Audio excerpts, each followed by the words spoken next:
जानते हैं, भव्य होने के बावजूद भी और योग्य होने के बावजूद भी कुछ लोग कभी भी मुक्त नहीं होंगे। तो इसका कारण क्या है? क्यों ऐसा होता है उनके साथ? कहाँ क्या गलती रह जाती है जिसके कारण सब योग्यता होने के बावजूद उन्हें बस संसार के चक्र में ही उलझते रहना होगा। जन्म मरण ही उनकी नियति बनकर रह जाएगी। क्या कहते हैं तीर्थंकर ऐसे जीवों के बारे में? ये आज हम जानेंगे।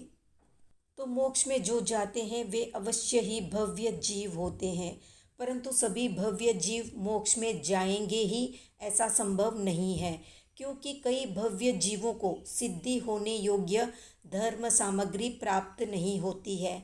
जैसे कि अधिकांश धान सींचने योग्य होते हैं, पकने योग्य होते हैं, परंतु सभी धान सिंचाए नहीं जाते हैं।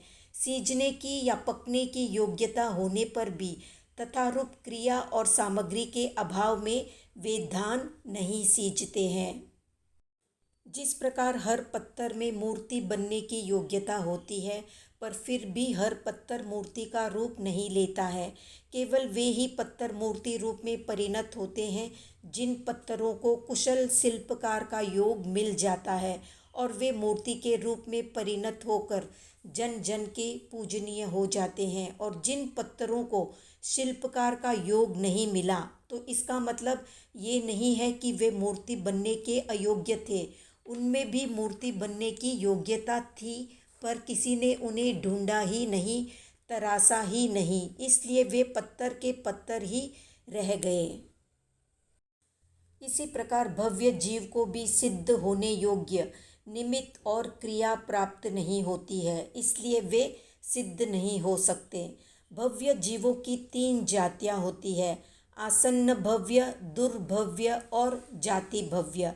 आसन्न भव्य वे हैं जो शीघ्र ही सिद्धि प्राप्त करने योग्य हो। दुर्भव्य अर्थात लंबे काल तक भटक भटक कर कभी यथा योग्य साधन के मिलने पर और तथा रूप परिणति होने पर सिद्ध हो जाते हैं। तीसरे वे हैं जाति भव्य, अर्थात जिनमें मोक्ष जाने की योग्यता तो है, परंतु वे कभी सिद्ध नहीं होंगे। जैसे किसी ने एमए, पीएचडी आदि की डिग्री प्राप्त कर ली, उसके बाद नौकरी करने की योग्यता होते हुए भी, सभी डिग्रियों के होते हुए भी वो नौकरी नहीं करते। ऐसे ही जिन भवी जीवों का उपादान सुदृढ़ होता है, उन्हें सुदेव, सुगुरु, सुधर्म का निमित्त मिलता है।